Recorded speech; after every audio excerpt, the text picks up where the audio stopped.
All right. Hello, everyone. I am joined here by three special guests tonight to discuss Robin Hobb's Liveship Traders trilogy. This is part of the realm of the Elderlings, and I'm so excited to be joined by three of my friends, people I have met through BookTube this year, and it's been such a privilege to interact with them in so many ways. And I'm so excited to be talking with them about one of our favorite writers, Robin Hobb, and Liveship Traders. So let me introduce Chris from Chris Bookish Cauldron. Hello. And we have Ridima. Hi. And there is Andy Smith. Hello. And I'm sure most of you will recognize these people, these faces, as people I have talked about before. And their channels, by the way, are just fantastic. I will, of course, put links in the description below to all three of their channels. If you have not checked them out, just go for it, because these are three of the smartest and most pleasant booktubers I know, just wonderful people with all kinds of great analysis and insights. I think when we start talking about Liveship Traders, you're going to see just how good they are and how much they love Robin Hobb. So speaking of which, I think first thing, we're going to have a non-spoiler portion of our discussion where each of us is going to talk about what we love about Robin Hobb and Liveship Traders in particular. And following that, we'll give a warning. We'll, I don't know, wave our hands or something to signify that we are going to start talking spoilers. So there will be spoilers later in the videos, but we will definitely give you a warning ahead of time in case you haven't read this trilogy yet. We also might make some references to the Farseer Trilogy. That's the first trilogy in the realm of the Elderlings. So just be warned, when we talk spoilers, we might also talk Farseer, okay? So let's go in the same order that I introduced you. Chris, please tell us what you love about Robin Hobb, how you came to read her books, your realm of the Elderlings journey. So I first discovered her around the same time I discovered BookTube. I had heard about her books growing up because they were in the library, but I always thought that the titles of them always kind of put me off a little bit. Assassin's Apprentice, Royal Assassin, it all sounded so cheesy.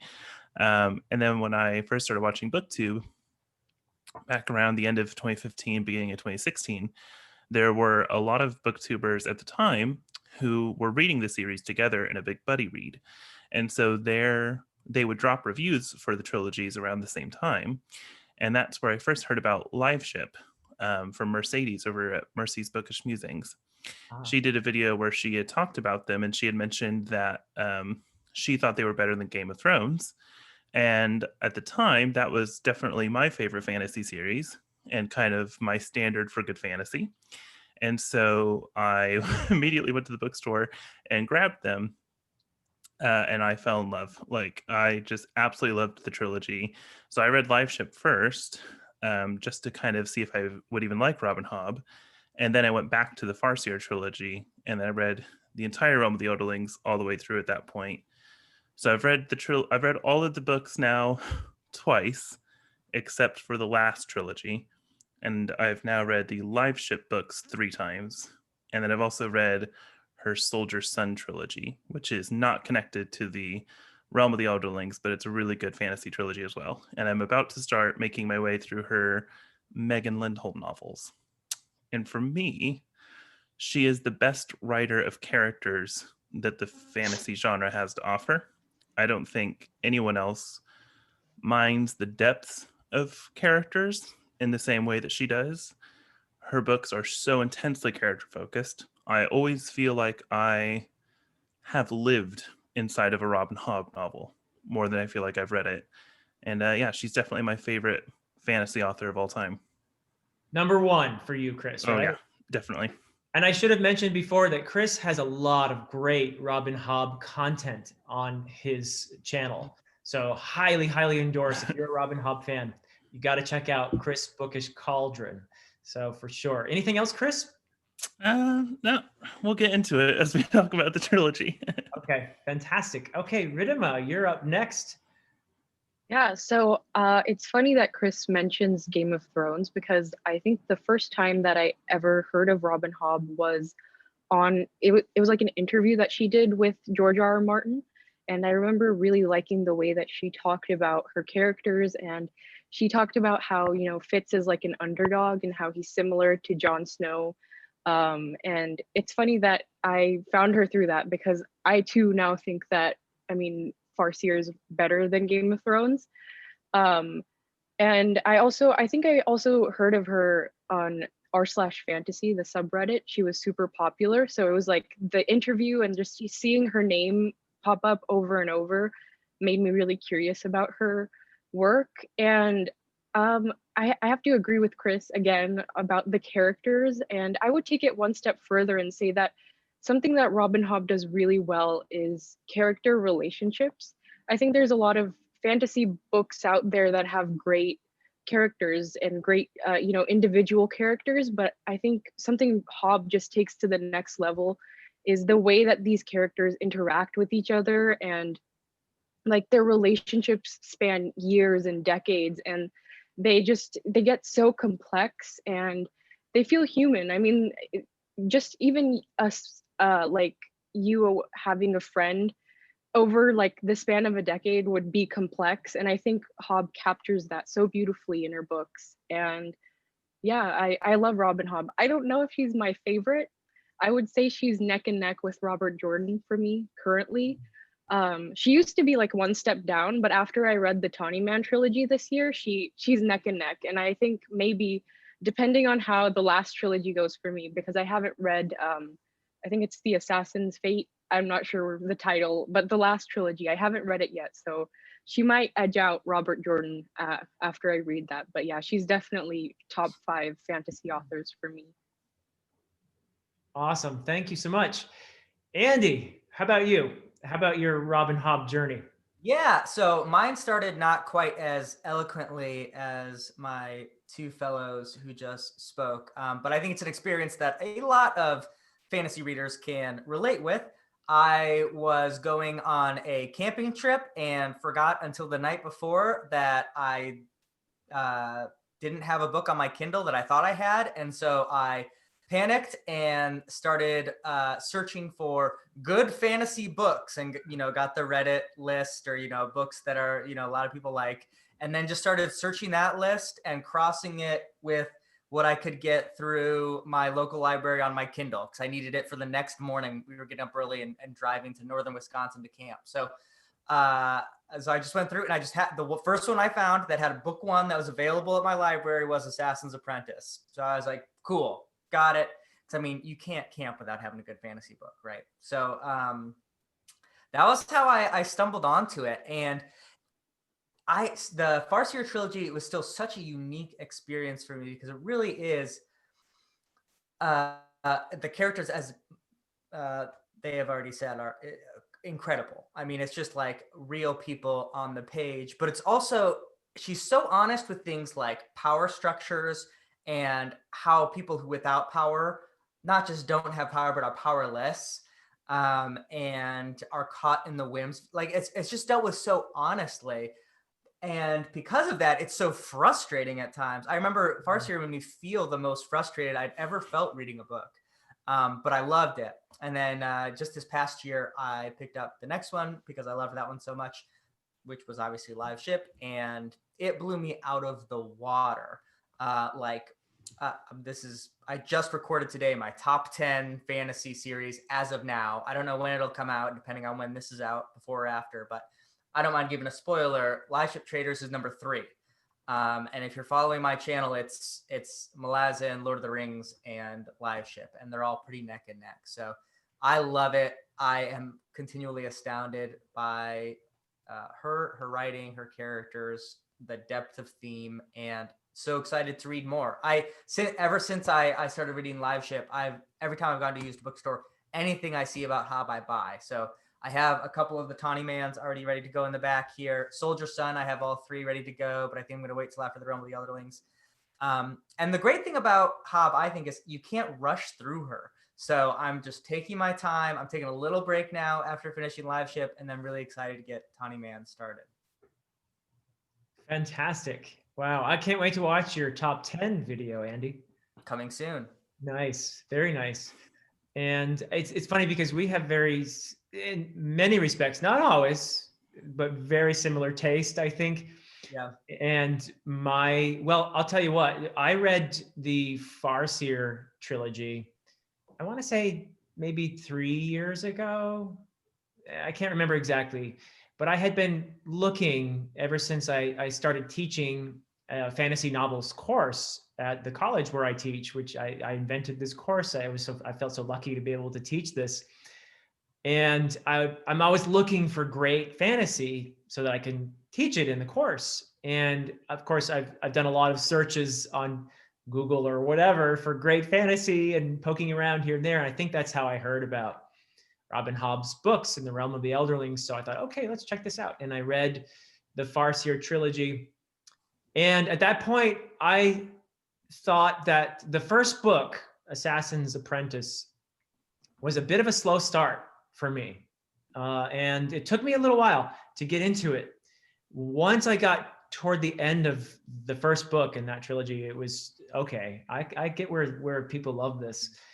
And the second and third books I just loved. And for me, she was already with Farseer, I would say definitely in my top 15 fantasy writers. Like Andy, I read Liveship Traders very recently, just finished a little while ago. By the time I got done with Liveship Traders, I have to say, like Andy, Hobb is definitely in my top 5. And I think she's probably in my top 3 now because of Liveship. And that's how much I loved this trilogy. I loved Farseer too. I mean, top 15 is not too shabby either. But yeah, Liveship just blew me away for some of the same reasons that I loved Farseer. It's just somehow this clinched it really for me even more. And I can't wait to read the rest of the realm of the Elderlings, and maybe, who knows what'll happen after that. But she's just got, as you all have said so well already, the characters are so real. They feel like people you could talk to and know, and some of them remind me of people I know and love. And there's a complexity to them. I think that's a common pattern with some of the best writers, period, fantasy or other genres, is that they write characters, you might hate sometimes the things they do, but you gain a perspective on these characters that permits you to at least kind of understand them. And I think that Hobb is brilliant at that. She's just so good at characters. And as Ridham has said, and I so agree with this, the relationships between the characters are just so profound and so beautiful and so touching. Hobb, she's a writer who will make you cry. She will make you cry. Yeah. Yeah. And there's suffering and there's pain, and you love these characters and you suffer with them. And it's beautiful and it's heart-wrenching, and we'll talk about some specifics when we get to the spoilers. But boy, her characters and their relationships are just among the very best. And what Andy was saying too about the themes, 100%. I read this trilogy and I thought I could teach this in my novels class, these 3 books, and it would be such a profound lesson on gender roles, on oppression, on the importance of place to one's identity. We're going to get into these things, but there's just so much depth and so much richness. And at the same time, these books are entertaining, but as Andy said, and I agree, they're not quick reads. You have to be a little patient. You have to let yourself get absorbed into these books. And it takes a little time. It took me, even with Liveship, I had a similar experience to Farseer, where it took me a couple hundred pages to feel like, okay, now I'm in, and I'm ready to really experience this with these characters, this journey. So that's how it happened for me. And it's just been such really a privilege to read this trilogy and be blown away by it, really. So anything else that you 3 would like to say before we move on to spoilers, just for the benefit of anyone who might be a new Hobb reader? Anything? Yeah, I did. As you were saying that, I thought of a tweet that I think Chris did sometime last week. Oh no.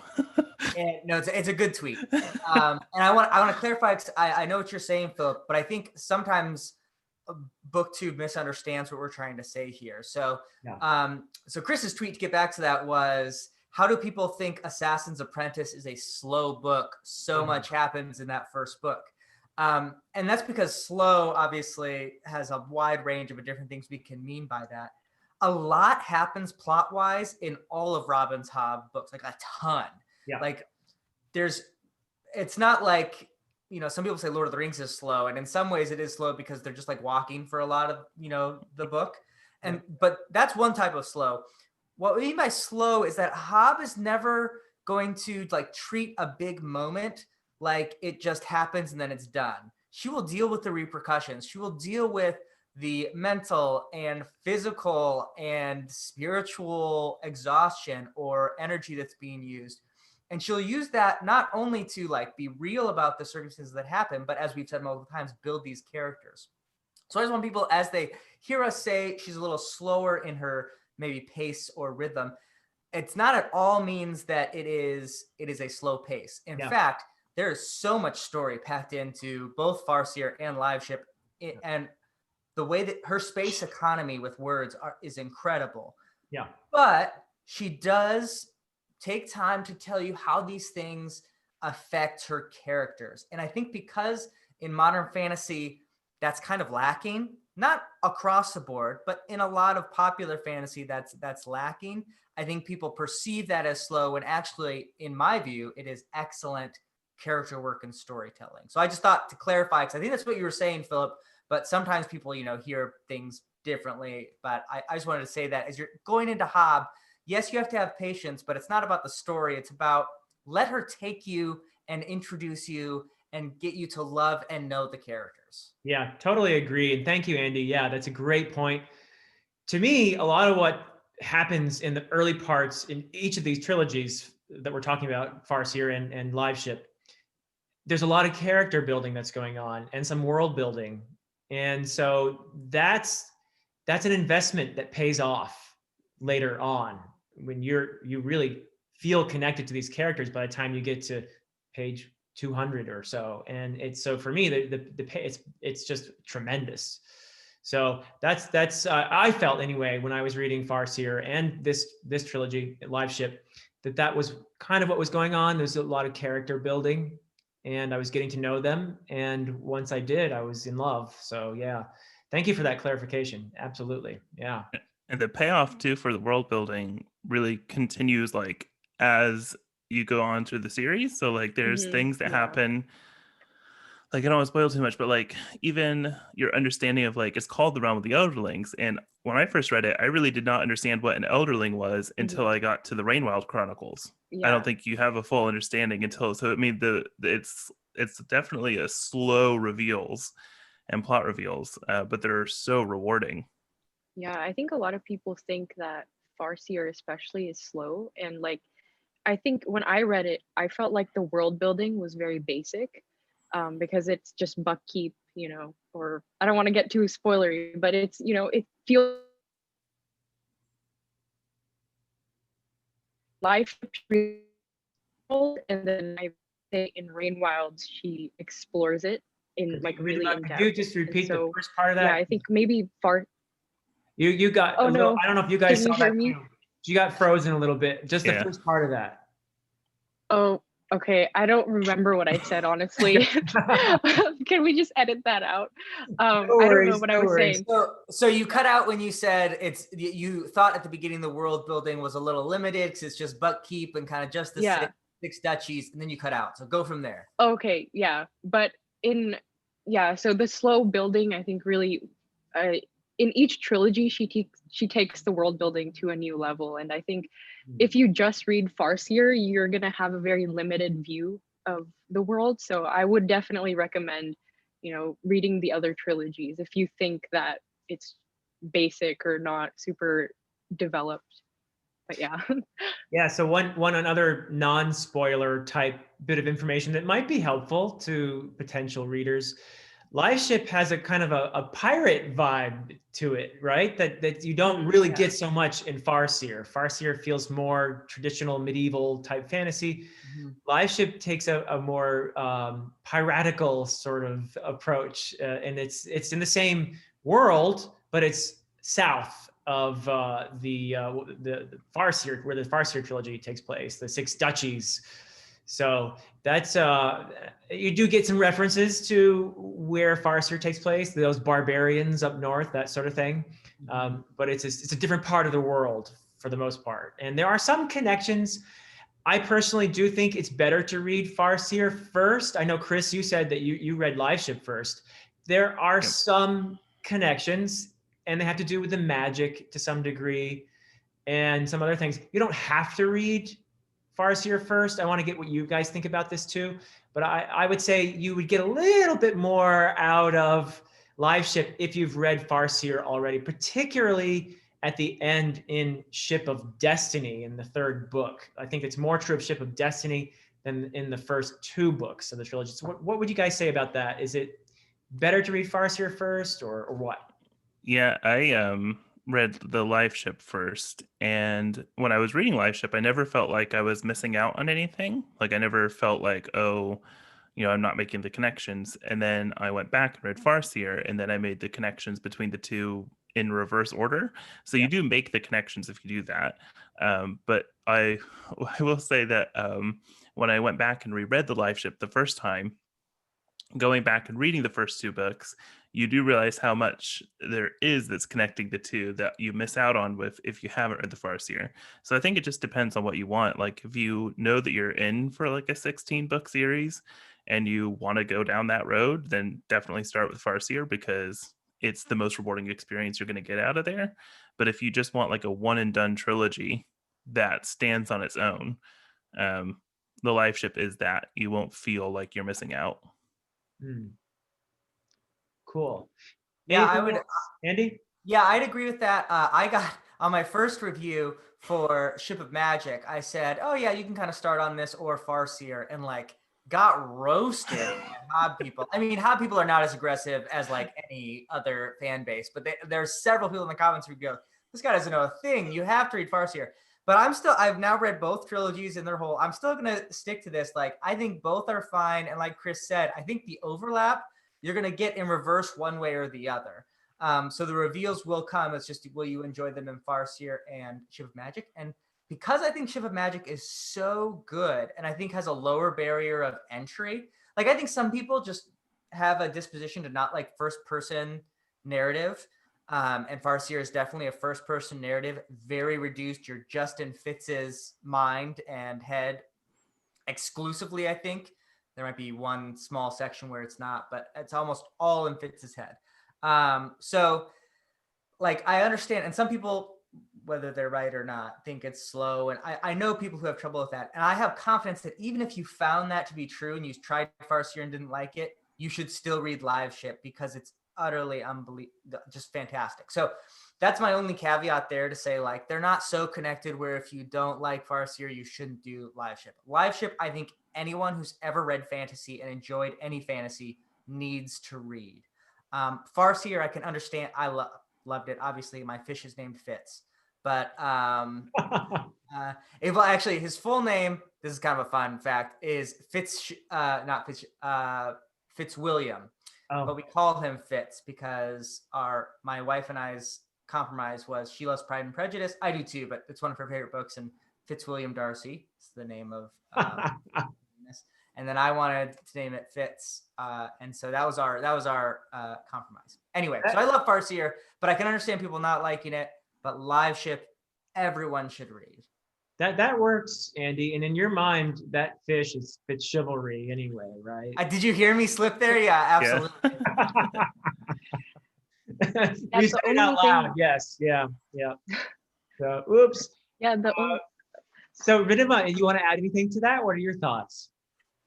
Yeah, the only thing I would add to that is that, yeah, you can read Liveship and Farseer and kind of switch it, but don't do that for the later trilogies. So for Tawny Man and Rainwild, that won't work at all. So yeah, if you read Liveship before Farseer or whatever, that's fine, but you can't read Tawny Man before you can't read Tawny Man before Liveship or Farseer. Obviously, Tawny Man is the sequel to Farseer, but even before Liveship, don't read Tawny Man trilogy first or the Rainwild Chronicles. So Yeah, everything else has to be read in order, or else it just Yeah. almost doesn't even make sense.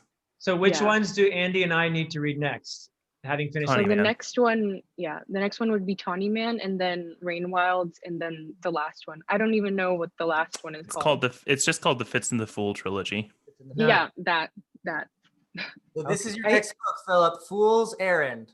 That's Yeah. the beginning of Tawny Man. Horrid cover. It's a terrible cover. It's the new ones. Yeah, I'm not super enthusiastic about my covers for any of these. They're not that. You I see, feel like that- the covers and the titles could use a lot of work because I Yeah. don't like the sort of remix. Like it gets really confusing with each trilogy is just Especially remixed. the last trilogy is Fool's Assassin, Fool's Quest, Yeah. Assassin's Fate, and then the Yeah. Tawny Man is Fool's Errand, Yeah. the Yeah. Golden Fool, Fool's Fate. Yeah. I think Andy, yours has a little more classic. Yeah, these are my favorite covers. That's why I have them. They're Okay. a little spoilery in hindsight, but I didn't know that when I saw them. Oh, I didn't realize till after I had finished it. So is mine. Mine's I shouldn't even show it if it's a little bit spoilery, but look, please see the camera. oh, I like your cover better. Yeah. Yeah. I It's think Also, those are this is the interesting. UK. So, Yeah. Chris, can you hold up Mad Ship again? yeah.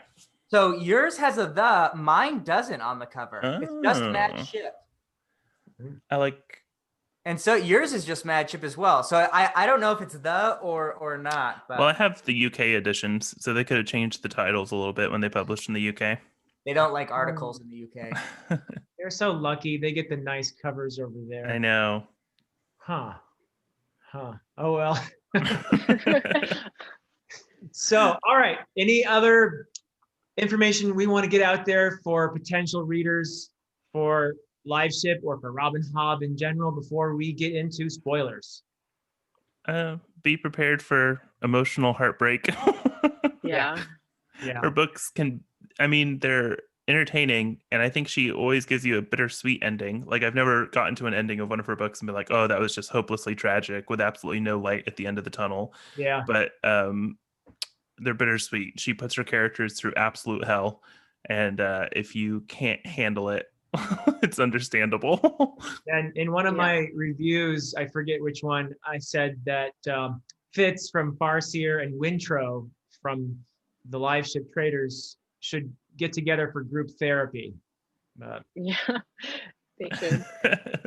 But Hopefully this will be a endorsement. Maybe some people won't love it. I think also the first one, Ship of Magic, has the best sex scene I've ever read in a fantasy. It actually And does. I don't just mean that from like a a titulating point of view. Like I think it's the best use of a sex scene in a fantasy book I've ever read. So there's that. yeah, that's actually pretty She hard. has great. Go ahead, Chris. I was gonna say she has great romances. Mhm. Like maybe not so much in the Fitz novels, but in the novels where there's multiple perspectives, and like with the Rainwilds and with Liveships, like there's just phenomenal romances. Mhm. And like I'm not even somebody that really reads a lot for the romance side of things, but like I get so invested in them. Yeah, I think that's a product Yeah, of I think how romance in impactful she is. Liveship almost has like a. Say that again, I Ridima. don't know, I think my internet is cutting in and out. I was gonna say the romance in Liveship has like a. I think it was you who said this first, but it has like a Pride and Prejudice, like Jane Austen feel to it almost, Yeah. especially with the like society and the balls and everything. I got like a really Austen-y feel from it. Yeah, for sure. And the social observations too. I mean, there's some really great, Yeah, for in the sure. same way as Awesome. Glad you brought that up, because there are some just really keen insights into the way society works and the Mhm. the do's and don'ts, the etiquette and all of that. And somehow she makes it interesting, because I'm just as Yeah. invested in like the Veronica, Vestrit portions of the book Mhm. as I am in the more adventurous portions of the book. So there's some really great domestic stuff in these books. So yeah, absolutely, yes. Yeah, good one. Especially in the relationship between, so the family you're following, the Vestrit family, has a blood tie with these traders who live in a different part of the world called the Rainwilds. And they're connected financially, they're connected by family, and these old trading bonds. And Veronica has to navigate a potential courtship between her granddaughter Malta and this family's son. And like that navigation and that courtship and the way that all the little dances that they have to do are riveting. Like, you wouldn't think that in a fantasy novel that would be so exciting, but it is, because there's a humongous financial imbalance between the two families. So there's all these things about what's proper, what's not proper because of that financial imbalance. It's so good. Yeah, absolutely brilliant stuff. Yeah, and without spoilers, maybe just like to conclude this section, like, yeah, you can kind of get what we're saying here. If you have read a fantasy book and liked an element of it, Liveship has that element almost perfectly done. I mean, and that sounds like an exaggeration, but it's not. If you love really unique magical elements to your story, there's like 1,000 of them in Liveship. Like the Others Island, which is like the second chapter in the first book, is so weird and unique, and it's not even like a major like part of the story, really. I mean, as far as like major elements, if you like magical creatures, they're in there in abundance. If you like romance, it's in there. If you like political intrigue, both on a like micro level and in like a macro like political level, it's there. If you like systematic observation and critiques of both past cultures and our current culture, it's there. If you like good characters, it's there. If you like good action, her action is incredible in this. I mean, there's mystery. There's tons of mysteries that are slowly driven out to you and with so much depth. I can go on and on, but like truly, all of these elements are just pitch perfect. And I say this all the time. I don't understand how this isn't talked about more as just one of the pinnacles of fantasy, because it truly is. It has the most complex villain I've ever read about. Yes. Yeah. Yeah. Without any spoilers, I just found myself. We're gonna talk about it when we do the spoilers very soon. But you like your villains complex, and you like to identify with your villain and feel for your villain.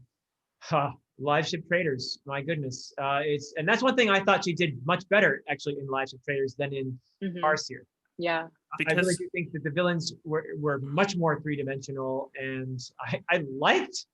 Well, I mean, do we have to call them villains even? I don't know. I mean, they're just they're some very lovable characters who do some very bad things. And I think the reason that the villainous aspect stands out so well in this trilogy in comparison to the Farseer is that it's multiple perspectives. Yeah. So in the Farseer, you're only getting Fitz's perspective, who is not known for he's a rigid character in a lot of ways. He has firm beliefs about ideas about what's right and wrong, and so the villains you're presented to him from his perspective are kind of one note, but in here it's completely different. Yeah. Anything else for the good of the order before we get into spoilers?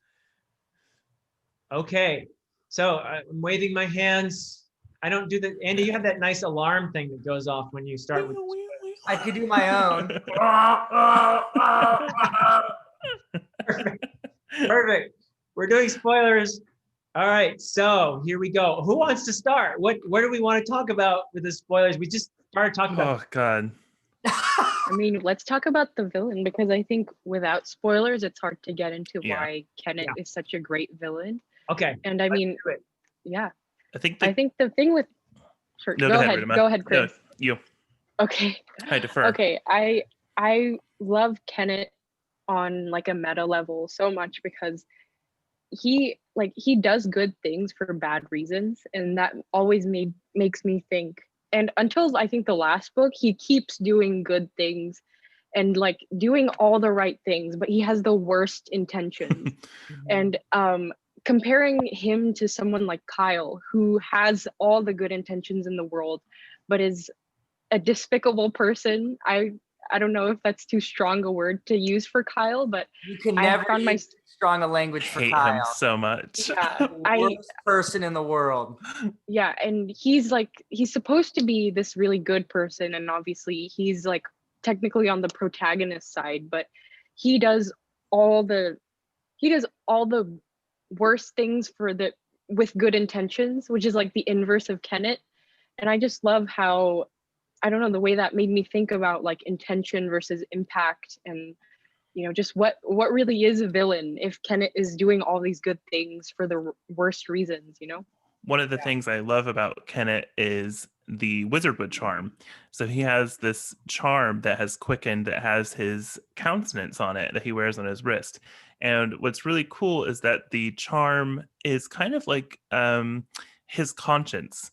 Yeah. And it sometimes it speaks even to like Etta. And Etta, who is Kenneth's lover, for lack of a better word, and the charm will actually say something that's incredibly tender and heartfelt to him, and it's this good side of Kenneth, but Kenneth only allows the good side really to live on the charm.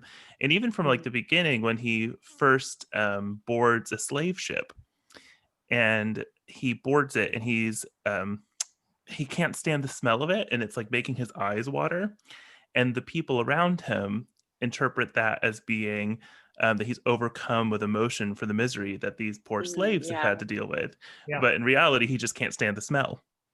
And that happens throughout the book and throughout the series, is that people interpret for him good intentions because they project those good intentions onto him. And they're never actually there. And so in a lot of ways, he's kind of this seductive character, even for the reader, because you end up doing the same thing and projecting onto him good intentions that are not actually there. And he's telling you things like, oh, if needs be, I should just kill Wintro, or if it needs be, I could just kill Etta. While at the same time, doing all these really fantastic things that you want to give him credit for. And it's just brilliant. So I found myself really wanting like a redemption arc for Yes. Kenneth. Like until the last book, I was like, okay, Kenneth is gonna like turn into this good guy. He's gonna do all these things, and obviously that never happens. But I think it's a testament to Hobb's writing that she strings you along like that. I think too, Kenneth, of course, he's haunted by the trauma of his childhood. Yeah. So he was, sexually abused, violently abused by this pirate Egro.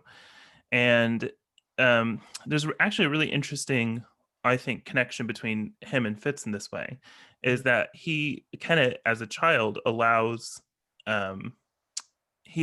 Paragon to take his bad memories from him, and then orders Paragon to die. And so there's something similar that happens at the end of the Farseer Trilogy, where Fitz puts his bad memories into Girl and a Dragon. And in the Farseer, this is kind of presented as something that Fitz has to do in order to survive for the next few years. And I don't want to spoil too much for the later trilogies, but in the later trilogies, it's made clear that this was not a good decision and that this was bad. And there's a moment in Ship of Destiny where Paragon and Kenneth are reunited. And Kenneth has an opportunity at that point to take the memories back from Paragon. And instead, he orders Paragon to kill himself again. And that is the moment I realized there was going to be no redemption for him, because he was not facing it. Yeah, and he is a complex character, as you say. He has a conscience, which he hides from himself. It actually, the person that he deceives the most is himself. He's hidden his memories, he's hidden his conscience. And as you say, we learn gradually through the books, really in Ship of Destiny particularly, about Kenneth's past. And he does some things, I think it's only fair to warn readers, and I did in my review as well, that Kenneth commits a terrible act. It's horrific. He rapes another character. Well, we're doing spoilers, so he rapes Althea Vestrit. Mm-hmm. It's the most emotional, gut-wrenching thing I may have ever read, this rape and the aftermath. And what Hobb does so well, and you come across rape in fantasy, and I don't think I've ever seen it handled as well as Hobb handles it. She deals with the consequences for both for Kenneth and Althea, for both people. And it's you feel with Althea the whole time because she's been violated in this way, and she's been not only that, but people don't believe her afterwards, and even her close friends, because Kenneth's as you say, he's got this personality, he's very charismatic. People think he's this great guy. How could he have done this? And this just felt so real world to me as well. And it was so painful, and so just, I felt violated myself while I was reading this. And I felt angry along with Althea because no one was believing her. And it was just, that has, as I said, she deals with the consequences. And we follow Althea in the aftermath of this, and in her relationship with Brashen. I cried when I read the end of Althea's story, of the end of her arc with Brashen. It absolutely moved me to tears. And it was just beautifully done. But Kenneth, how can we deal with this character who, yeah, he has this past and he has all of this tragedy, and he became the monster, as it says. His conscience tells him, his Wizardwood Charm says, you now you've blown it. You've become the monster. You wanted to defeat this, but now you've become it. And two, there's something interesting that happens at the end of the book, which is that Paragon takes the pain away from Althea, in much the same way that he took the pain away from Kenneth. But the difference was that Paragon left the memories for Althea. He only took away the pain. He didn't take away the memories. Whereas for Kenneth tried to bury the memories. Every time a memory comes up in his brain, he thinks that it should be dead because he buried it with Paragon. And so, and Althea stops the cycle because she allows herself to deal with the memories, which I always find much more like one of the most profound things in the series. And I think some people are really shocked by that scene. I remember when I first read it, I was really kind of sickened to my stomach. Like I put the book down. I had a really difficult time returning to it. And rereading the series, I think one of the things you realize is that there are so many instances where sexual assault is threatened, where it's joked about, where characters constantly have to evade it. A previous character is raped in the series, Cyrilla, who was raped in the Mad Ship. But I think as a reader, what Robin Hobb does is she allows you to excuse the earlier incidents. In fact, the chapter where Cyrilla is assaulted is, I think it's called Cyrilla's Choice. And it's about the fact that she had the opportunity to just sleep with the satrap. And if she had done that, she wouldn't have been assaulted.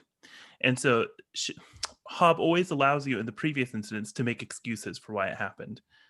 And then in the last incident, I feel like Hobb says, you're going to watch. And you're going to look back on all the things that you've excused previously. And this is the reality of what is happening in this world. And with the power systems the way they are.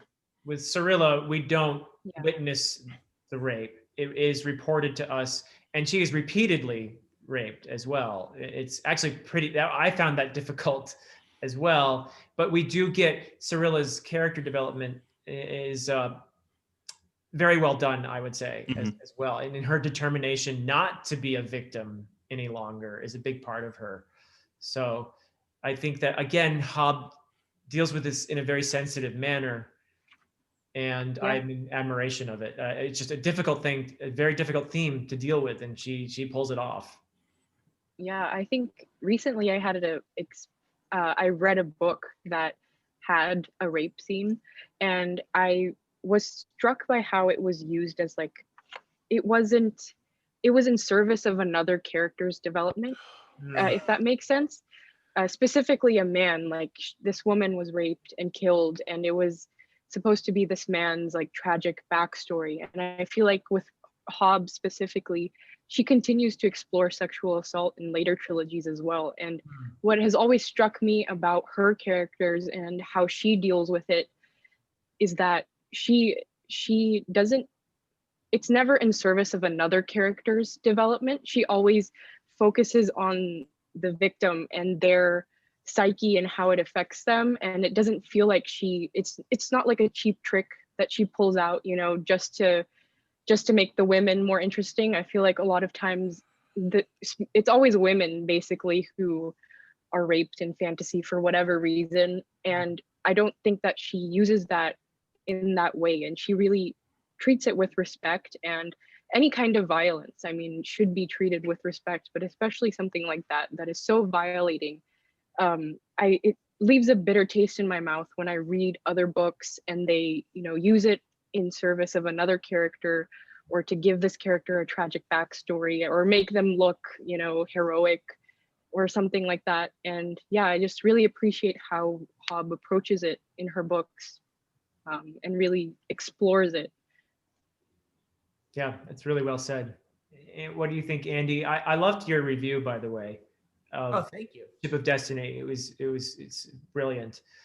Yeah, the layers of that scene are so many, and that we've said this multiple times, but I mean, from Althea's perspective, her whole story and like the victory of her story is that she is determined to make her own way in this world where she as a woman is not able to, because Bingtown is so traditional. We can talk about that. Probably we will talk about it later, but this so much a part of her. And then she suffers probably like the worst act that a human can have, to have their power taken away from them and to be violated. And so there's that layer of it. There's the other layer that she is drugged at the time.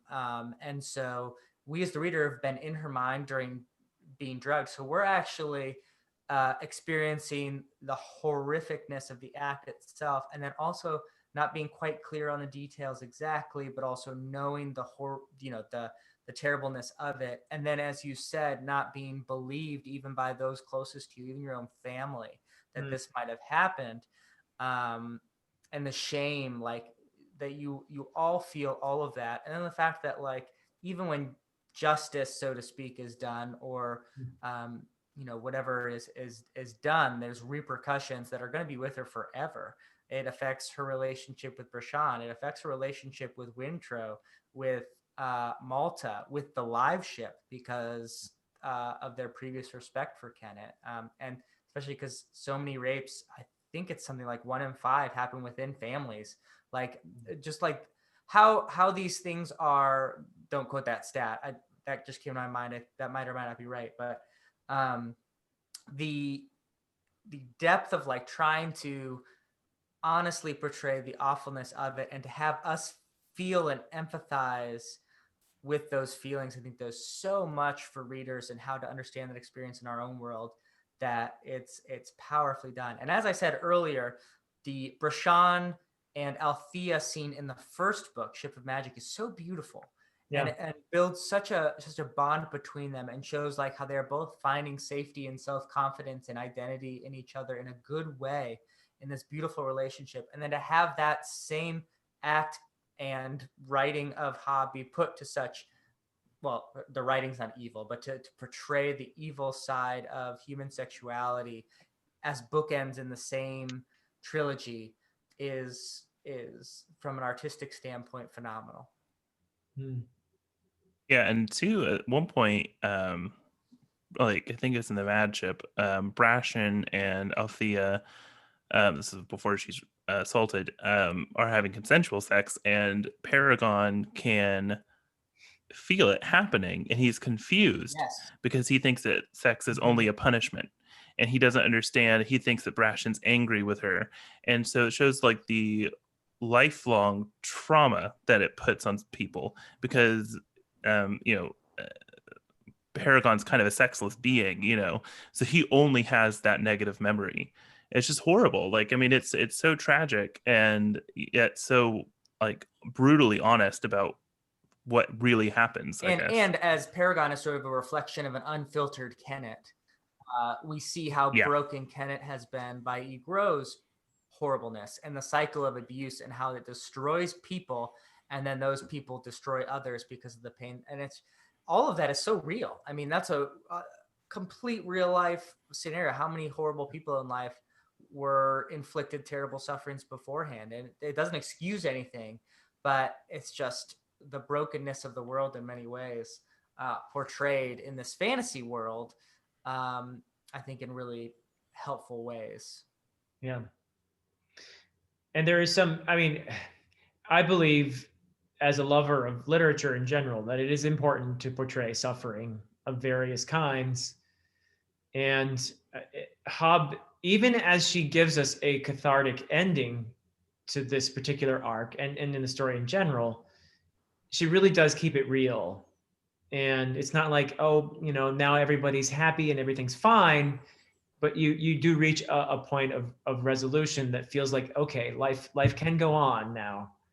And I found it deeply satisfying and moving, as I said before. So do we want to move on to any other spoiler type things, or anyone have anything else to say on this one? Okay, who are we dying to talk about? Are we dying to talk about Amber or perhaps Wintro? Any takers? Dying. Okay, we can talk about Wintro. He's one of my favorite characters. I love him. He reminds me so much of Fitz. He also reminds me a lot of Navarre from the Soldier Sun trilogy by Robin Hobb, in that both of them have expected futures for themselves that are completely ripped away from them. And he has to build a future for himself where he doesn't think that he would ever have to. And at the beginning of the book, he's this contemplative priest, and he has to really he thinks of people who live on ships as being simple-minded, dumb, brutes, all this different stuff. And he has to become somebody who lives on a ship. He has to become this sailor and make a future for himself there. And it's amazing. Like, his character arc is so good. And he finds himself being really parented in a lot of ways by Kennett. Mm-hmm. Yeah. And his coming of age is guided by Kennett. But it's guided in a lot of ways by the good aspects of Kennett, which is one of the reasons why I think as a reader you find it so rewarding. If there is any redemption arc for Kennett, it's in how he treats Wintro. Yeah, especially when you compare it to how Kyle treats Wintro. Oh my God. And I want to talk about Wintro specifically because he's a great example of how like masculinity, I think, you know, there's the concept of toxic masculinity, and I think it's often talked about in relation to how it affects women, and how in this series it does affect women. I mean, Althea's entire character arc is sparked by the fact that she can't inherit the Liveship. But with Wintro specifically, I think he's a great example of how toxic masculinity hurts men as well. And I want to hear your guys' opinion on this as cis men. You know, I would love to hear what you guys think about Wintro and masculinity and how you guys read that. I just find it fascinating. Yeah, great question. Andy, you want to go? Yeah, so I touch really quickly on something Chris said, and then I want to get to rhythm of what you just said there. Kennett, getting back to the complexity of the character, and Althea, interestingly enough, is the one that makes this observation at the end of Ship of Destiny, that Kennett saw and brought out in Wintro something that neither his father, nor his mother, nor his grandmother thought was in him. They just sent him off to the monastery, and yet Kennett brought out this strong leader in Wintro. And even more than that, again, this is a small redemption, especially based on what Kennett did, but it's obvious that Kennett is sexually attracted to Wintro. Yeah. And that goes back, of course, to what Igro did to himself. But he does resist that. The temptation becomes too much, obviously, with Althea, and that's, we've already talked about how awful that is. But it's an interesting bit of thought that Kennett doesn't have a lot of redemption, but the small bit is that he didn't do exactly what Igro did. in the same. He didn't become quite the same monster. That again, that's very complicated because what he did was monstrous. But yeah, what Rhythma said is absolutely true. I think this whole series is really a parable about the harms of masculinity and toxic masculinity, and the harm that tradition can cause on all people, both male and female, if it's taken as gospel. And yet also in many ways, it shows like the importance of tradition, and that like each successive generation has to be thoughtful and critiquing about what it's learned from the previous generation, but not to sell it whole cloth, because there's so many examples within the relationship, like with Malta and Ronica, how they learn from each other, like some things that need to be put away and shouldn't be valued in tradition. And yet Malta also learns how important some of these traditional things she's learned has been. And it's just, there's no easy answer. You can't hold to it as a creed without being self-critical of it. And as I've said in a lot of my reviews, I'm a huge believer in postmodernism and against a view from nowhere. And I think this does so well in that. And to get particularly, Rhythma, to what you said, Kyle is like the ultimate tragic, toxic male, that he has all of the world is made for him. You know what I mean? Like, he's fallen in this great opportunity, but he's so insecure and so wanting to project certain things and buy into this value of what a man should be and what a woman should be, that he destroys everything, his son, his wife, his livelihood. And I hate him more than I think I hate any evil. Like, I hate him more than the Dark One in Wheel of Time. You know, like Sauron could win as long as Kyle Haven would be destroyed. Oh no. Like, no, yeah. I one moment that made me really hate Kyle. I mean, there's so many, but one that stood out to me was from Kefria's perspective, when she is thinking about how she fell in love with Kyle, and then the way that he acts to her, and she thinks to herself that this has ruined like my entire life, and also like the experience of falling in love with him. And I think she says to himself, like, you've ruined I don't remember the exact quote, but that moment where she thinks to herself that like retroactively my entire life has been ruined because of the man that you are, that to me was devastating. Like, the worst moment, I feel like. I think I'd like to hear Chris's answer to Riddima's question in a second, but I just want to say, I'm not pro Kyle here, okay? Oh no. Man. I'm not in the go Kyle camp, but I pitied him by the end. Ugh. Yeah. I do pity him. You're a good person, Philip. I was so happy. I was like, don't take him out of that dark cellar. Stay there forever. He's a victim too, though, isn't he? He's a victim of toxic masculinity. He's trying to enact a role that he believes as a man he should be doing. And there's this false confidence to this guy that is something sad and pathetic about it. And it's pathetic. I don't know. I felt some pity. But anyway, I want to hear Chris's answer. Well, I was just going back to the Wintrow and strength. I think the best example that you get of positive strength from Wintrow as a man is in Ship of Magic. They stop at a town at one point. It might have been Jamalia, and there's somebody with a bear who's trying to get the crewmates to wrestle the bear, and the only person that really could at some point is Wintrow, and he declines to do it because it's obviously a scam, and the bear is actually incredibly violent and would just kill. And somebody else who's like high on a kite on Sindon ends up taking on the challenge and getting horrifically injured, and the whole crew is really mean to Wintrow about this because he should have been man enough to fight the bear, and he didn't do it. And then later on in the book, Wintrow is he's gotten a cut on his finger and he has to amputate it, and he does it himself, or he doesn't do it himself, but he has it done with no anesthetic and just using the ship as guidance. And he says at that point, I can take pain when it's necessary. And I can face my fears when it's necessary. And then he hands his dad his finger and says, this finger will never wear a priest's signet ring. Will you wear it as a token of your victory? And it's one of the most powerful moments in the book because Wintrow rejects his father's idea of what manhood is and accepts for himself what his version is, which is somebody who can face his fears when necessary, who can face pain when necessary, and do the right thing without taking on these ridiculous risks. Beautifully said. Really, just beautiful. I'm so glad we're doing this because you guys are adding layers to my love of this trilogy. That was wonderful.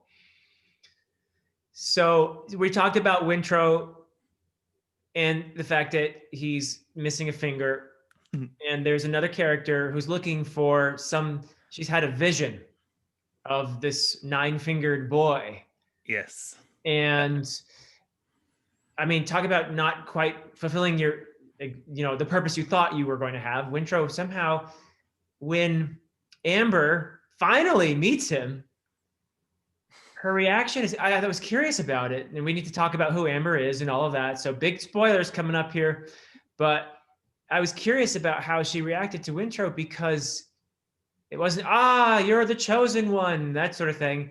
It was, I thought I was looking for you, but I'm not sure now, kind of, right? It was a curious thing. Go ahead, Chris. Well, so this is going to be minor spoilers for the Farseer as well. Yes. But Amber is, of course, the Fool, which is, if you read the trilogies in order, you slowly make that revelation. So I read them out of order, so I made the revelation in reverse when I read the Farseer. But she, in a lot of ways, is looking for somebody to be her catalyst in much the same way that Fitz is the Fool's catalyst. And so she thinks that's Wintrow. And I liked her because at the end, she's done her task, and now the only thing she has left is doubt that she didn't do it correctly because she meets him in the wrong order. She should have met him on the beach when she instead met Althea. And so, in a lot of the same ways, she has the same doubts that the Fool has with Fitz, and whether or not at the end they've done it correctly. And so I found it really interesting, and I just love the fact that the Fool is Amber. Like, that connection to me is the coolest part of this trilogy. When I realized it in reverse, Stickers off. Sorry. We demand to see the puppy. I'm definitely not editing that out. When sorry. No, don't be sorry. We love dogs. Yeah. BookTubers all love dogs. It's a rule. Yeah. Yeah, well, yeah, they're that a little connection. excited. But that connection to me is one of the coolest parts of the way these trilogies are interlinked. And it's just so surprising. And actually, once you realize it, there's a lot more connections you make about Amber and her role that she's playing and the reason she wears gloves and why when she touches Malta faints and all this kind of like crazy stuff that happens throughout the series with her. Yeah. And she actually does reveal her truth to a certain population, which is that she tells the slaves of Bingtown exactly who she is and what she's come to do because she doesn't think that they'll ever be believed. Yeah. Can I just say too that another powerful moment, beautiful moment in this book, and one of the reasons why I thought you should read Farseer first is so sweet. The moment when Amber carves or recarves Paragon's masthead or whatever. I was again in tears because still every time I read the scene, so many layers of emotion there. Because if you've read the Farseer Trilogy, you know how much the Fool or Amber loves Fitz. And that's part of the emotion of that moment that just boom hits you. Plus, it's this moment for Paragon, who is I also, we haven't talked yet about how just amazing the characters of the live ships are. So I just thought that was just such a beautiful scene. And that's, by the way, when I finally figured out, oh, wait a second, is that cool? Yeah. Right? I didn't get it until then. So when Paragon says, give me a face you could love, and he's afraid that Amber is going to laugh at him. Like, it's just, and instead she's so sincere. Oh, it's just devastating. And then I think like she carves for him the earring too, which I love. And then because she had told Rach, who is the slave that Kefri and Ronica kind of rescued from David, that the earring belonged to her one true love. Yeah. And so and there's I just love the that. axe too was the hint. I think it was the axe that gave it away for me. Yep. Yeah. With the charging bucks on it. Yeah. Yeah. The bucks were a help too. Yeah. So yeah, a fascinating character, Amber, and I'm assuming Ridima, that Amber is a character who appears in the later trilogies, who gets developed even further. And for sure, yeah. Yeah. Never again as Amber though, really. Kind of slightly in Tawny Man, but not really. Oh, that's kind of sad to me. Yeah. Yeah. I mean, the Fool in general is just probably my favorite character. Even more than Fitz. Like, I love the Fool / Amber.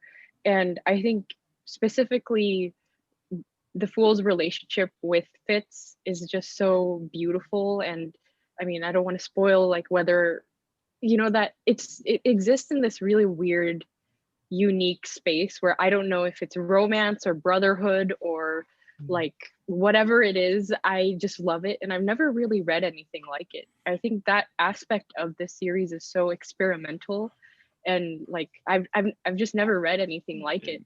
Yeah, I've never seen friendship taken to that extent before that they get, and it's I've heard it described as the greatest love story that wasn't a sexual relationship.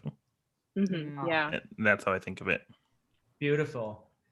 Another character I love is Ronica Vestrit. Oh, she's the best. I love Ronica. How many great older female characters do you encounter, not just in fantasy, but in general, in cinema? Not a lot. Other stories, not a ton. And wow, I just love Ronica. I just was like, go Ronica, you know? When you mentioned that you would like to see Wintro and Fitz join up. I've always wanted to have Patience from the Farseer Trilogy and Ronica meet up. I always think that they're such cool characters together. That's funny you say that. Just as a side note, when I didn't know who Amber was, my guess was that for some reason Patience had left the Six Duchies, and that was who Amber was, before I put all the pieces together, because I felt like she had sort of that air of wisdom. Yeah. But that's interesting that you said it for Kefria. Go ahead. Yeah, but Patience and Veronica, they're two of the best older female protagonists, or not protagonists, but older female characters I've encountered in fantasy. And Veronica is somebody who takes charge of her household, who's incredibly independent, and she also takes charge of the politics of Bingtown, which are threatened by the discomfort of immigration, and the fact that all these people now have to kind of live together in a new Bingtown. And it's just brilliant the way that she inserts herself into that role.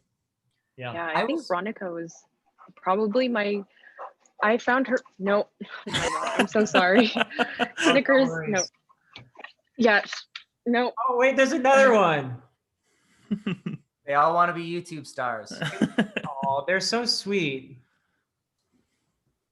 But yeah, I love Ronica, and you would think that she would be overshadowed in a book that has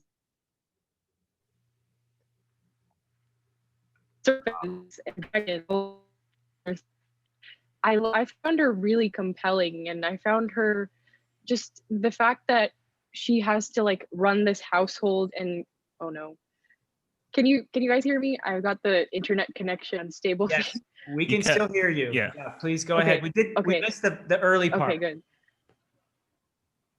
Oh, okay. Well, I was just raving about Ronica and just talking about how, her balancing the house, like the inner, like the family dynamics, and also being very expert in like dealing with the politics of Bingtown.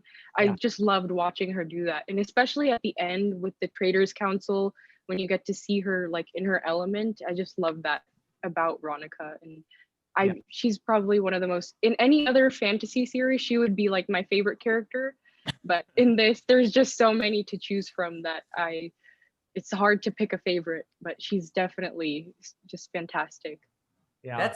This is very interesting to hear. So Althea I felt an instant kinship with Althea as I was reading the book. As Anne Shirley would say, I felt like she was a bosom friend as I was reading Althea. And so for me, it took me a long time to warm up to Keffria because I felt so betrayed that she did not back Althea up, both with her husband and the will as that happened, and with Kyle. And even when Althea comes back, that she didn't back Althea more in sort of that inner family tension of who would get the Liveship and what they could do about, turning it into a slaver. And so for basically all of Ship of Magic and for even the beginning of Madship, I was still very much bitter towards Keffria, or obviously Keffria, but Ronica as well, and that they had sort of made that decision against Althea, and this was sort of like the outcome of it. Obviously not like, reveling in it, but feeling sort of like, the sort of bitter justice that isn't real justice for that choice, because I felt so strongly with Althea. Now, by the end, I agree with you that she's so strong, and a decision she makes is because of what we talked about before, sort of where she stands on tradition and what needs to be done and what doesn't, and loyalty, I think, to a fault with Devad for sure. So she's incredibly complicated, but I agree with you that she's a great character. Yeah. Speaking of taking time to warm up to a character, we've got to talk about Malta. So I was very funny because go ahead, Chris. well, I was just say like I've reread these books so many times now, so toward now that I know Malta's arc, I have such a fondness for Malta, and she also makes an appearance in the Rainwild novels, and so I just love her, love her, love her. And then when I went back and reread it again, it was like my hatred for her just reboiled. Like with the first words out of her mouth, I was like, oh my gosh, I hate this girl. Yeah. She's a lot of ways very similar to Sansa Stark in the Game of Thrones novels in the beginning, only way more devious, way less innocent. Yeah. And she's a monster. I mean, in the beginning, to her family, she's very much threatening the stability of her family, which is already on such tenuous grounds because of their financial circumstances. And she's so mean and caustic. And oh my gosh, but her character arc is brilliant. And the way you slowly come around to Malta, it's so earned. Like, she has the best like redemption storyline I've ever read. Yeah, one of the greatest character arcs in fantasy history that I have always been incredibly impressed by is Jaime in Game of Thrones, or A Song of Ice and Fire, I should say, where he is like villain number 1, like on page 10 or something like that, like does this awful thing and continues to do awful things. So that's not a spoiler. He's very bad at the beginning. I mean, at this point, A Song of Ice and Fire, I think most people sort of know generally these things. But he eventually becomes a protagonist in the views of the reader, and one of our favorites, at least I can speak for myself as I read that. And I thought that was incredible. I'd never read anything like that. In Liveship, there's like 3 or 4 characters like that. And I think the best one is Malta, where, just a seething hatred for what she is doing and the selfishness and the foolishness, and how devious she is. And yet, by the second Madship, you are really starting to like her, and she, and I remember thinking, do you say Rain or Ren? How do you normally say that? I say Rain. I say Rain. So Rain, when he first falls in love with her, you think he's foolish for falling in love with this woman. And what I think we realize is he sees the woman underneath, who she becomes, and it is beautiful, like a queen of the Elderlings that she becomes. And also what I love about it is, unlike a lot of character growth, it's not like she sheds all of her attributes It's Right. just that she becomes wise and uses those attributes well. And in fact, in a heroic fashion, she needs all of that deviousness and that wit and her brilliance in manipulating people to work out the treaty that eventually saves and brings a happy end to the end of this series. And it's because of Malta. I love it so much. I guess Even go ahead. even Althea tells Amber, she's talking to Amber, and she says that Malta is incredibly smart, and if only she used any of her intelligence and energy to trying to better her family, she would be this incredible asset. And it's just so brilliant. And also, Althea sees Malta as kind of who she would have been had she not gone to sea. Yep. Independent woman, an independent young girl struggling against this incredibly patriarchal society. And a And lot of even the as much as cool. I love Malta, I do like that she gets a little dose of her own self when she's stuck with the satrap for so long. Because Yeah, Yes. that was a much great. like an adult version of Child Malta. Yeah, that is brilliant. And a lot of the cool in Malta's arc, a lot of the cool stuff with the magic and the dragon and all this neat stuff happens too. Ridima, what do you think about Malta? I want to know what you think. Yeah, I love Malta. I remember specifically there was a point in the story when she takes the money that her dad gave her and she buys this dress and she gets duped. And I remember feeling incredibly satisfied that she got duped and like she lost all her money for this dumb little dress. But then like by the end of it, she's this incredible character and you root for her. And the whiplash that I got from like going from hating her to like rooting for her was I don't that's a really good writer there, you know, to make you hate a character then love her. And I loved your romance with Rain, especially just on a personal level. I just loved it. It was a great romance.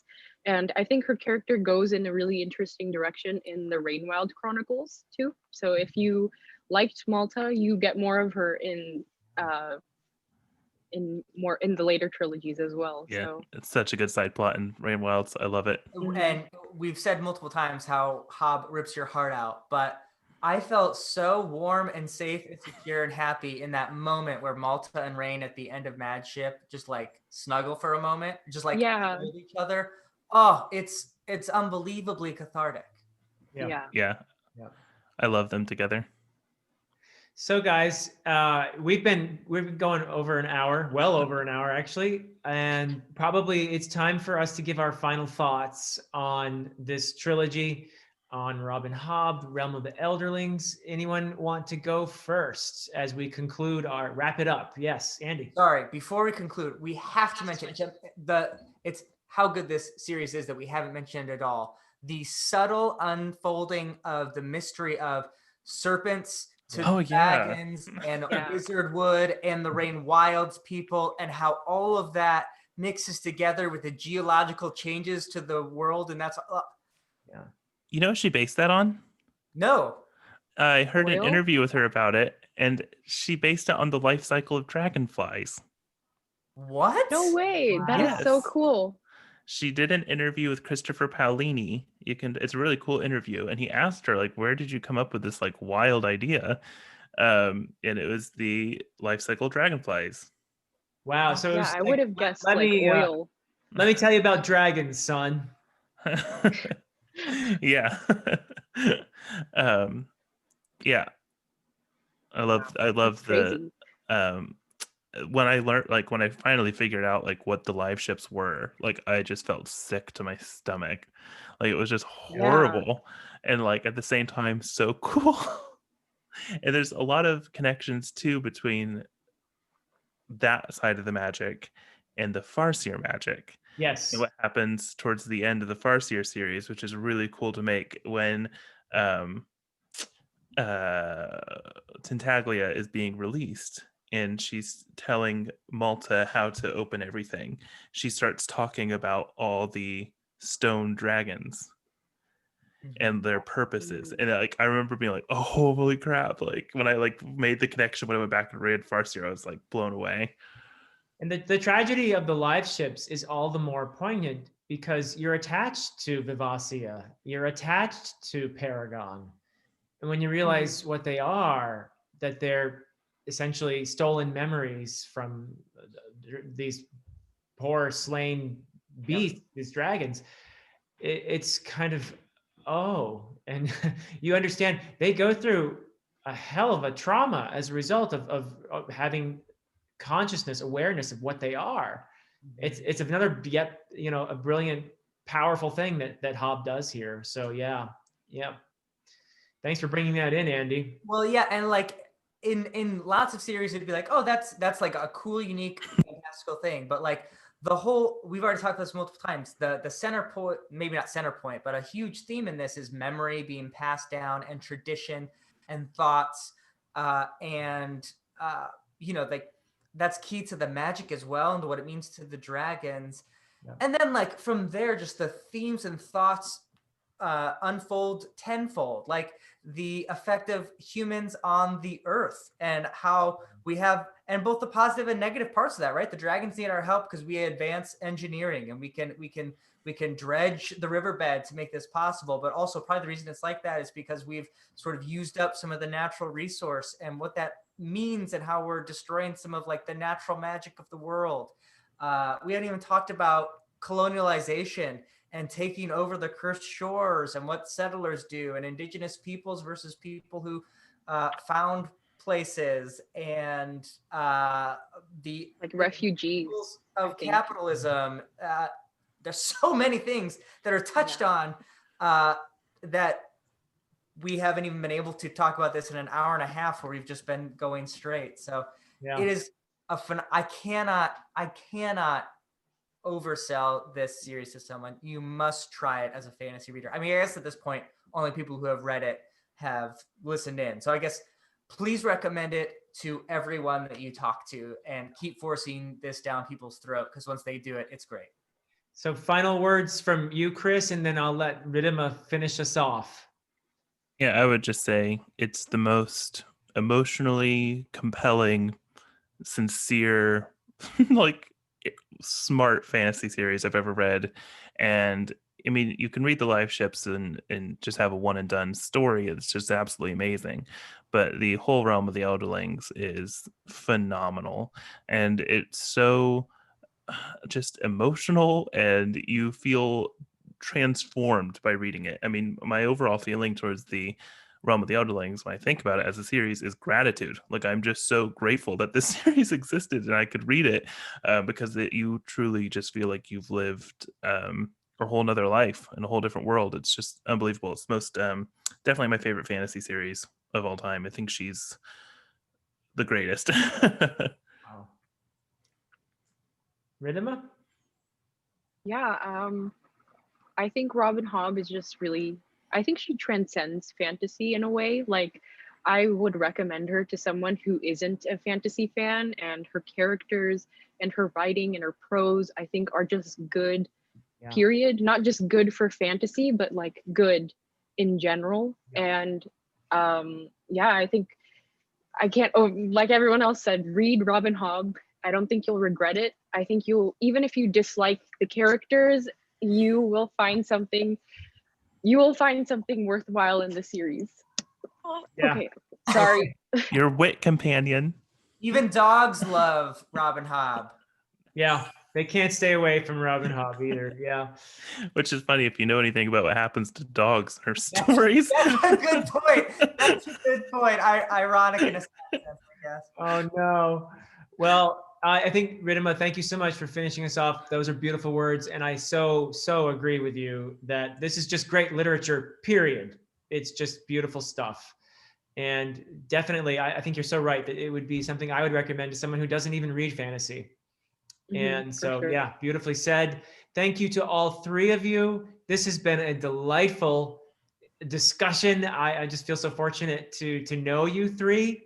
And I'm just so happy that you have joined me for this, and I hope to hear from all three of you on your thoughts on future books in the realm of the Elderlings. Let's get lots of great Robin Hobb content on our channels in the future. Absolutely, for sure. Thank you for having me. Yeah, thank you.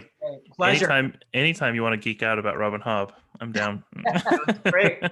Happy New Year to you guys. Thank you. Happy New